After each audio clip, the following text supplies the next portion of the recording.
ओम शांति। बाबा good morning. आज बाबा के 30 दिसंबर 2022 के महावाक्य हैं। बाबा ने सार में कहा, मीठे बच्चे, दूर देश से बाप आए हैं धर्म और राज्य दोनों की स्थापना करने। जब देवता धर्म है तो राजाई भी देवताओं की है, दूसरा धर्म व राज्य नहीं। बाबा ने प्रश्न पूछा, सतयुग में सब पुण्य आत्माएं हैं, कोई भी पाप आत्मा नहीं, उसकी निशानी क्या है? कैसे पता चलेगा सब पुण्य आत्माएं हैं, कोई भी पाप आत्मा नहीं? तो बाबा ने उत्तर में कहा कि वहाँ कोई भी कर्म भोग आदि नहीं होता है, माना कोई भी बीमारी नहीं होती है। यहाँ बीमारी आदि सिद्ध करती है कि आत्माएं पापों की सजा कर्म भोग के रूप में भोग रही है, जिसे ही पास्ट का हिसाब किताब कहा जाता है।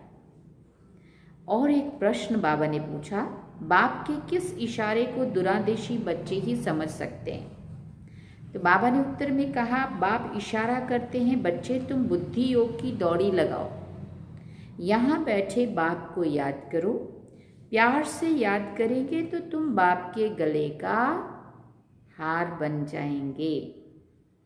तुम्हारे प्रेम के आंसू माला का दाना बन जाते हैं। बाबा के प्यार में जब आंख में आंसू आते हैं तो बाबा कहता है वो माला के दाने मोती बन जाते हैं। गीत सुना आखिर वो दिन आया आज। ओम शांति। बच्चों ने गीत सुना, गीत का अर्थ समझा। भारत तो बहुत बड़ा है, सारे भारत को नहीं पढ़ाया जा सकता है। ये तो पढ़ाई है, कॉलेज खुलते जाएंगे। ये हुई बेहद के बाप की यूनिवर्सिटी।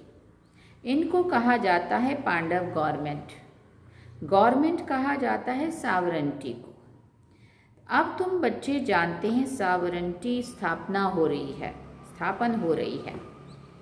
धर्म प्लस सावरंटी, रिलीजो पॉलिटिकल, देवी देवता धर्म की स्थापना हो रही है। और कोई भी धर्म वाले राजाई स्थापन नहीं करते हैं, वो सिर्फ धर्म स्थापन करते हैं।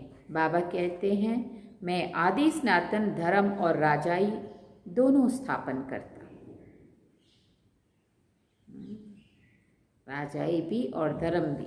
इसलिए रिलीजो पॉलिटिकल कहा जाता है, जिसमें रिलीजन माना धर्म की भी बात हो और राजनीति भी। दोनों बहुत दूर देश, बच्चों को बहुत दूर देश बुद्धि बनना चाहिए। बाप दूर देश से आए हैं, यूं तो दूर देश से सब आत्माएं आती हैं, तुम भी दूर देश से आए हो। नया धर्म जो स्थापन करने आते हैं उनकी आत्माएं दूर से आती हैं, वो है धर्म स्थापक, और इनको कहा जाता है धर्म और सावरंटी स्थापक। भारत में सावरंटी थी, महाराजा महारानी थे, महाराजा श्री नारायण, महारानी श्री लक्ष्मी। तो अब तुम बच्चे कहेंगे हम श्रीमत पर चल रहे हैं। बाबा जिसको हम सब भारतवासी पुकारते आए हैं कि आओ आकर पुरानी दुनिया को बदल नई सुख की दुनिया स्थापन करो। पुराने घर और नए घर में अंतर तो होता है ना। बुद्धि में नया मकान ही याद रहता है। आजकल तो मकान बहुत फैशनेबल हो गए हैं, ख्याल करते रहते हैं ऐसा ऐसा मकान बनाए। तुम जानते हो हम अपना धर्म और राजाई स्थापन कर रहे हैं। स्वर्ग में हम हीरे जवाहरों के महल बनाएंगे। फिर बाबा ने कहा, दूसरे धर्म वाले ऐसे नहीं समझते हैं, जैसे क्राइस्ट क्रिश्चियन धर्म स्थापन करने आया। ये उस समय नहीं समझते हैं, जब वृद्धि होती है तब नाम रखते हैं क्रिश्चियन धर्म। इस्लामी आदि धर्म कोई भी निशानी व नाम नहीं रहता है। तुम्हारी निशानी शुरू से लेकर अभी तक चलती रहती है। लक्ष्मी नारायण के चित्र हैं ये भी जानते हो, तो इन्हों का राज्य सतयुग में था। तुमको ये ज्ञान वहाँ नहीं होगा कि पास्ट में किसकी राजधानी थी, फ्यूचर में किसकी राजधानी होगी। त्रिकालदर्शी नहीं होते हैं सतयुग में देवात्मा। ना पास्ट का याद होता है ना फ्यूचर का पता होता है, सिर्फ प्रेजेंट को जानते हैं बस। अभी तुम पास्ट प्रेजेंट फ्यूचर को जानते हो। पहले पहले हमारा धर्म था, फिर ये धर्म आए हैं। संगम पर ही बाप बैठ समझाते हैं। अभी तुम त्रिकालदर्शी बन गए हो। सतयुग में त्रिकालदर्शी नहीं होंगे, वहाँ तो राजाई करते रहेंगे और धर्मों का नाम निशान नहीं रहेगा। अपनी मौज में राजाई करते रहेंगे। अभी तुम सारे चक्र को जानते हो। मनुष्य तो ये नहीं जानते हैं कि बरोबर देवी देवता धर्म था, परंतु वो कैसे स्थापन हुआ, कितना समय चला, ये नहीं जानते हैं। तुम जानते हो सतयुग में इतने जन्म राज्य किया, फिर त्रेता में इतने जन्म लिए। इन्हों को भी जानना पड़ेगा। बच्चे जानते हैं बरोबर बेहद का बाप हमको पढ़ाते हैं। तुम जानते हो श्री कृष्ण की आत्मा का ये बहुत जन्मों के अंत का जन्म है। इनमें ही आकर प्रवेश किया है। इनका नाम ब्रह्मा जरूर चाहिए। ब्रह्मा सो विष्णु, विष्णु सो ब्रह्मा। ये त्रिमूर्ति की नॉलेज बहुत सिंपल है। ये निराकार बाप शिव, इनसे ये वर्षा मिलता है। निराकार से वर्षा कैसे मिलेगा, कैसे मिला? ये प्रजापिता ब्रह्मा द्वारा ब्राह्मण सो देवता बन रहे हैं। फिर वही देवताएं 84 जन्मों के बाद ब्राह्मण बनते हैं। ये यात्रा है, ब्राह्मण सो देवता, देवता क्षत्रिय वैश्य शूद्र, फिर बाबा आकर के फिर बनाता है ब्राह्मण। ब्राह्मण सो देवता सो क्षत्रिय सो वैश्य, फिर बन गए शूद्र, फिर बाबा आया। ये है चक्र, बाबा कहते हैं। ये चक्र बुद्धि में रहना चाहिए। हम सो ब्राह्मण, ब्रह्मा के बच्चे सो रुद्र, शिव बाबा के बच्चे। हम आत्मा निराकारी बच्चे हैं, बाप को याद करते हैं। इन चित्रों पर समझाना बहुत सहज है। तपस्या कर रहे हैं, फिर सतयुग में आएंगे। तुम्हारी बुद्धि में रहना चाहिए हम मनुष्य से देवता बन रहे हैं, फिर देवता धर्म का बादशाह बनकर राज्य करेंगे। योग से ही विकर्म विनाश होंगे। अगर अभी भी पाप कर्म करते रहेंगे तो क्या बनेंगे? यात्रा पर जब जाते हैं तो पाप नहीं करते हैं, पवित्र भी जरूर रहते हैं। समझते हैं देवताओं के पास जाते हैं। मंदिर में भी हमेशा स्नान करके जाते हैं। स्नान क्यों करते हैं? एक तो विकार में जाते हैं, दूसरा लैट्रिन में जाते हैं, है ना, तो वैसे भी अशुद्ध और वैसे भी। फिर स्वच्छ बनकर देवताओं का दर्शन करने जाते हैं। यात्रा पर कभी पतित नहीं बनते हैं। 4 धामों की परिक्रमा पावन होकर देते हैं, तो पवित्रता है मुख्य।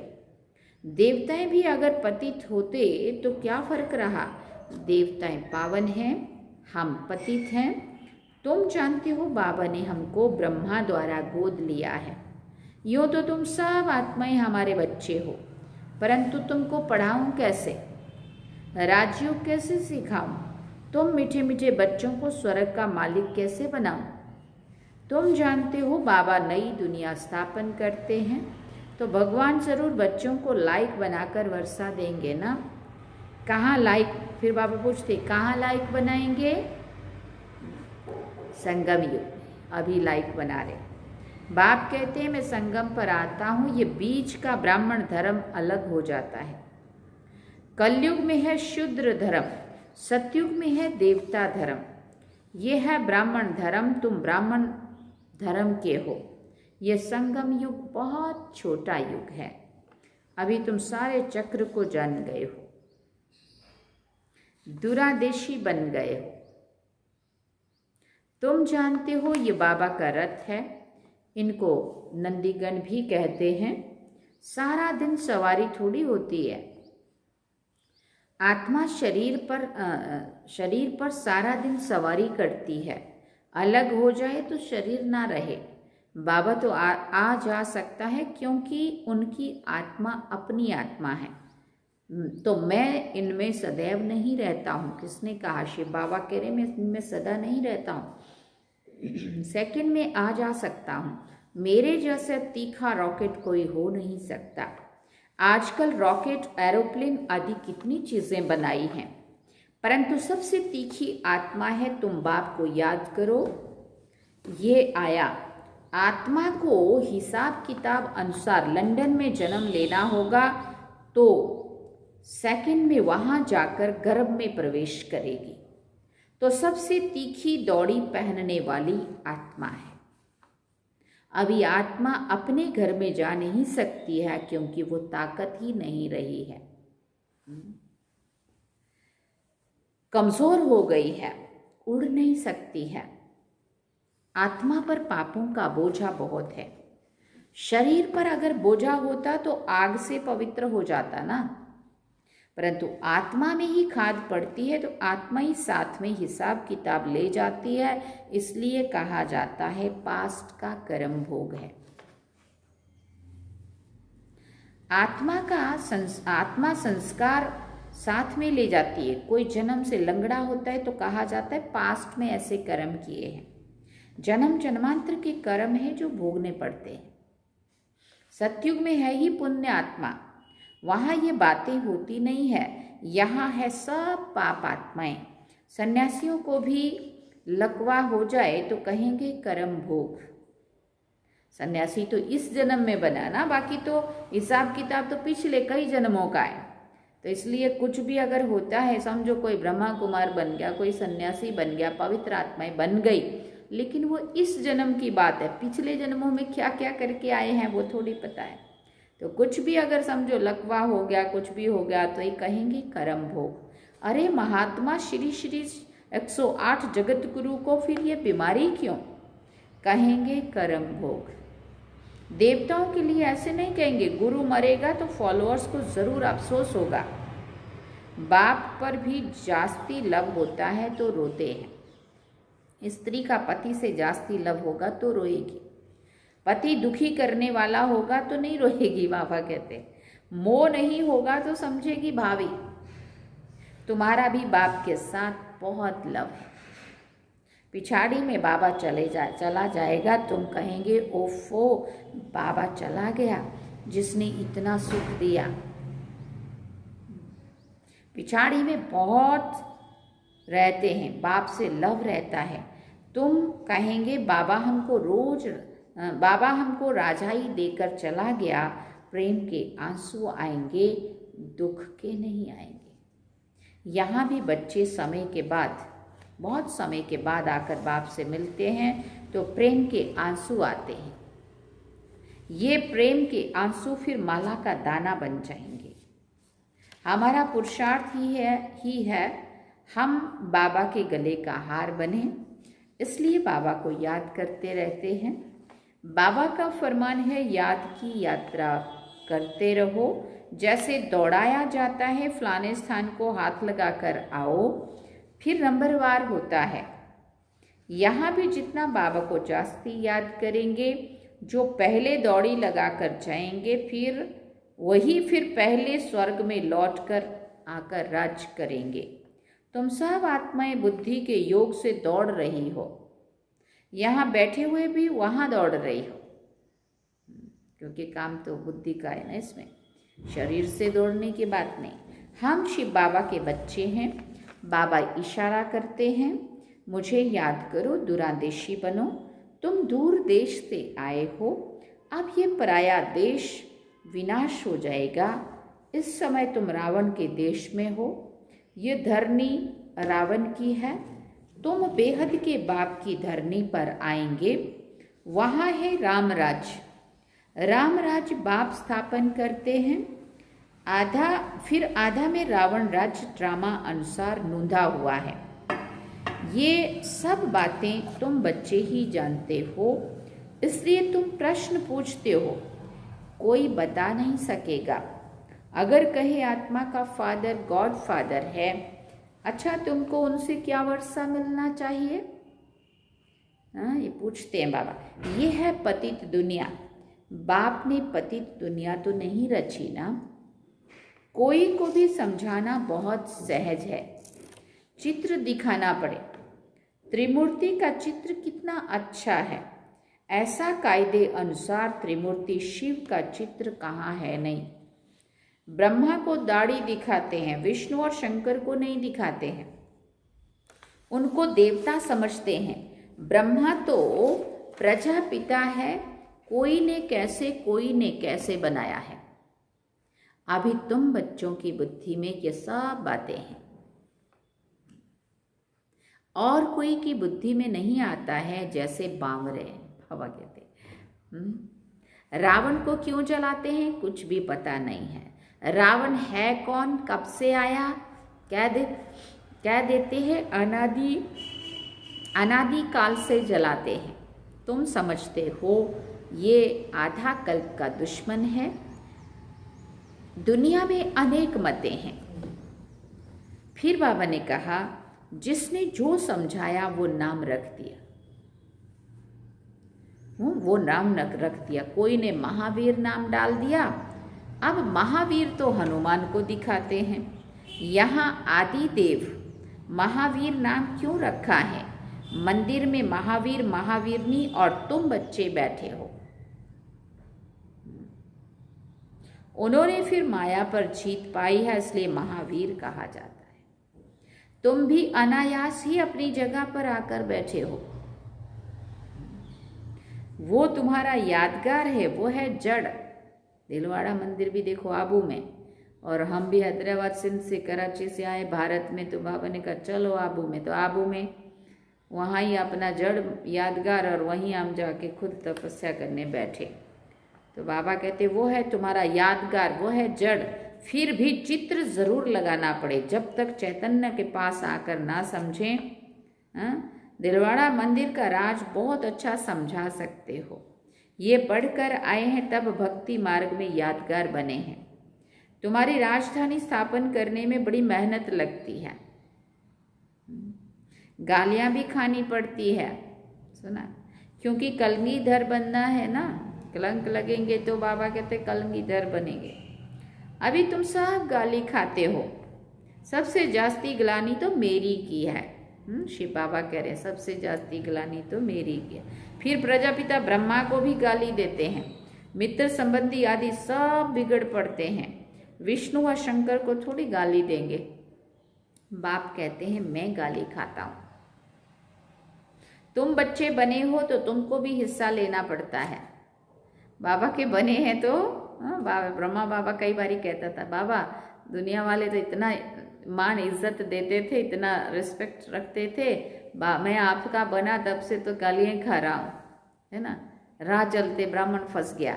बहुत बहुत लोग कैसा कैसा करते थे, बोलते थे इतना इज्जत वाला बाबा, और लोगों ने कैसा कैसा किया। तो बाबा कहते थे तो तुम मेरे बने हो तो तुमको भी तो हिस्सा लेना पड़ेगा ना गालियाँ खाने में। हाँ, नहीं तो ये अपने धंधे में था, गाली के बात ही नहीं थी। कितना दुनिया रिस्पेक्ट देती थी बाबा को। सबसे जास्ती गाली मुझे देते हैं, अपना धर्म कर्म भूल गए हैं, कितना समझाते हैं। अच्छा, मीठे मीठे सिकिल दे बच्चों प्रति माता पिता बाप दादा का याद प्यार और गुड मॉर्निंग। रूहानी बाप की रूहानी बच्चों को नमस्ते। हम रूहानी बच्चों की रूहानी माता पिता बाप दादा को दिलवा चांद सिकवा प्रेम से याद प्यार गुड मॉर्निंग नमस्ते। थैंक यू बाबा, शुक्रिया बाबा। धारणा के लिए मुख्य सार है, पहला पॉइंट, दूरादेशी बनना है, याद की यात्रा से विकर्मों को विनाश करना है। यात्रा पर कोई भी पाप कर्म नहीं करने हैं। दूसरा पॉइंट, महावीर बन माया पर जीत पानी है, ग्लानि से डरना नहीं है, कलगीधर बनना है। लोग लाज रखते हैं ना, कई बारी लोग क्या बोलेंगे, लोग ये बोलेंगे, इससे तो जाना ही छोड़ दो। बाबा कहते लोगों की ग्लानि से क्या डरना, उन्होंने भगवान को नहीं छोड़ा, हम तो इंसान है ना। इसलिए ग्लानि से डरना नहीं है, कलगीधर बनना है। वरदान में बाबा ने कहा, सर्व शक्तियों का अनुभव करते हुए समय पर सिद्धि प्राप्त करने वाले निश्चित विजयी भव। सर्व शक्तियों से संपन्न निश्चय बुद्धि बच्चों की विजय निश्चित है ही। जैसे किसी के पास धन की, बुद्धि की व संबंध संपर्क की शक्ति होती है तो उसे निश्चय रहता है कि ये क्या बड़ी बात है, आपके पास तो सब शक्तियां हैं। सबसे बड़ा धन अविनाशी धन सदा साथ है, तो धन की भी शक्ति है, बुद्धि और पोजीशन की भी शक्ति है। इन्हें सिर्फ यूज करो, स्व के प्रति कार्य में लगाओ तो समय पर विधि द्वारा सिद्धि प्राप्त होगी। स्लोगन में बाबा ने कहा, व्यर्थ देखने व सुनने का बोझ समाप्त करना ही डबल लाइट बनना है। व्यर्थ देखने व सुनने का बोझ समाप्त करना ही डबल लाइट बनना है। अच्छा, ओम शांति। सार में बाबा ने कहा, मीठे बच्चे, दूर देश से बाप आए हैं धर्म और राज्य दोनों की स्थापना करने। जब देवता धर्म है तो राजाई भी देवताओं की है, दूसरा धर्म व राज्य नहीं है। और गीत क्या सुना, आखिर वो दिन आया आज। ये थे बाबा के आज के महावाक्य जो हम सभी ने सुने। अब हम बाबा को याद करेंगे। चलिए बाबा की याद में। ओम शांति।